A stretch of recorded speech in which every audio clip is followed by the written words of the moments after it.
So when it comes to negotiating the option agreement, there's a few things that you want to keep in mind, but also there's, I guess, the biggest thing, which is there are no boundaries to an option agreement. So when it comes to negotiating the option, anything is on the table because there isn't a standard format of an option agreement. There isn't a sort of template that everyone has to follow. It really is a case of just trying to discover what the vendor wants, what you want, and then trying to match up this agreement between the two of you in order to create a win-win.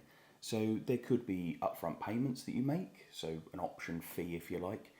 So that could be £1, it could be 50 grand, it could be 5 grand, it could be whatever you decide you want that to be. When it comes to the timescales, you could set it for 12 months, you could set it for 5 years. It really doesn't matter. You can have it for whatever time period you may want within that. The other thing that you can do as well when negotiating the option is ensure that it's assignable.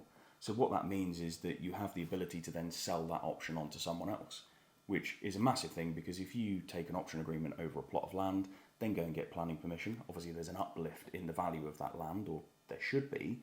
You may decide, well, actually, I don't want to buy that land, but because it's on an option agreement, you've either got to buy it or hand it back to the vendor. So by making it assignable, you add that third option, which is where you could pull in a developer to buy it off you, and then essentially what would happen is they would pay you and then you would pay the vendor, and you would just do a simultaneous completion throughout the three of you. So there is really no boundaries as to what you can put within that negotiation.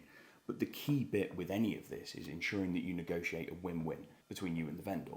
So you have to ensure that there is something for the vendor to win, something for you to win, but more importantly, you've got to make sure that the vendor believes that selling this to you via an option agreement is more beneficial to them than selling it on the open market, for example.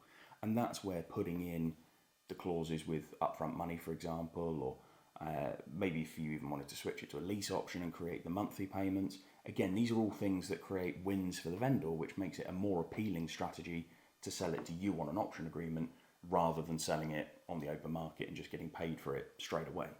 So whatever it comes to, the end result has always got to be a win-win. And they are my top tips for negotiating an option.